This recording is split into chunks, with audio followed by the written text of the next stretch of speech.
Cabinet के 3 नए मंत्रियों ने शपथ ग्रहण कर ली है। इसके बाद छत्तीसगढ़ में कैबिनेट मंत्रियों की संख्या 14 हो गई है।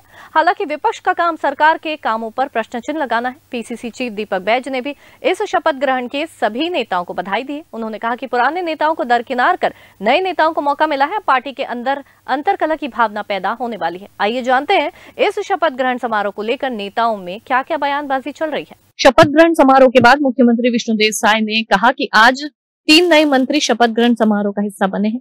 इन तीनों नए मंत्रियों को मैं बधाई देना चाहता हूं। प्रदेश के विकास में एक साथ मिलजुल कर काम करना है और प्रदेश को विकास की गति में तेजी से बढ़ाना है, ऐसी कामना इन मंत्रियों से करता हूं।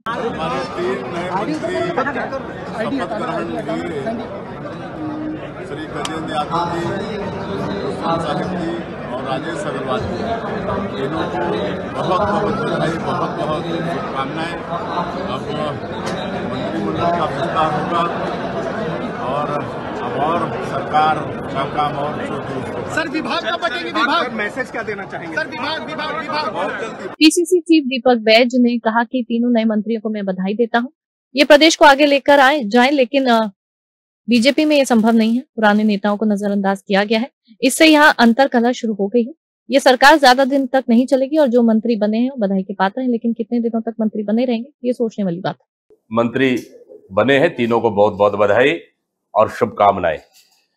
किसे मंत्री बनाना है ये तो मुख्यमंत्री जी का विशेषाधिकार है, लेकिन छत्तीसगढ़ में ऐसा नहीं हुआ, क्योंकि जो तीनों मंत्री बने हैं वो मुख्यमंत्री के पसंद के नहीं है। नंबर एक मंत्री अडानी के पसंद से बनाए गए हैं। दीपक बैज के बयान को लेकर उप मुख्यमंत्री विजय शर्मा ने कहा कि 13.5 को हम 14 कह सकते हैं, तो ये मंत्री का एक आंकड़ा है कि छत्तीसगढ़ में 14 मंत्री है। इससे फर्क नहीं पड़ता कि कौन नया है कौन पुराना है, हर कोई नए से ही शुरुआत करता है। तो हमारे मंत्री भी नए, हम सभी विधायक हैं, अपने क्षेत्र को समझते हैं, कार्यों को देखते हैं। जरूर बड़े नेताओं के मार्गदर्शन से उन्हें अच्छा लाभ मिलेगा और बढ़िया काम करेंगे।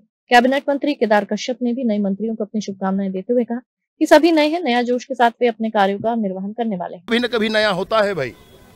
कौन ऐसा होता है जो पहले से सीख कर आ जाता है? कोई मुझे ये बता दे। अगर कोई ये कहता है कि नया है तो उसका अर्थ ये है कि अब वो सीख रहा है। आप सीनियर हैं, क्या टिप देना चाहिए? आभार आपका। मैं भी नया हूं लेकिन आपको सीनियर लगता हूं तो आज जो मंत्री बने उनसे सीनियर है। अच्छा, बहुत आभार आपका। मैं उनसे आज कोई टिप नहीं देना चाहता, हृदय से शुभकामनाएं देना चाहता हूं। ईश्वर से प्रार्थना करता हूं बहुत अच्छा कार्यकाल इनका रहे, ये सब लोग भी आगे बढ़े। और मैं बिल्कुल इस बात का विश्वास है मुझे कि मुख्यमंत्री जी का जो चयन है बहुत सारे ऊर्जावान और युवा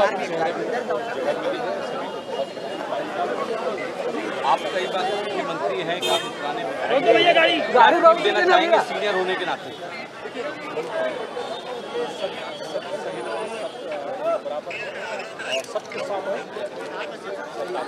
शपथ ग्रहण समारोह के बाद नवनिर्वाचित मंत्री राजेश अग्रवाल ने कहा कि मैं पार्टी और संगठन का आभार व्यक्त करता हूं कि जैसा कि आप जानते हैं कि अभी काफी समय बचा है कार्यकाल को, हमें बड़ी जिम्मेदारी मिली है और मुझे पहली बार मौका मिला है, तो मैं पूरी कोशिश करूंगा कि जो काम मेरे शीर्ष नेता मुझसे चाहते हैं वो काम मैं कर सकूं।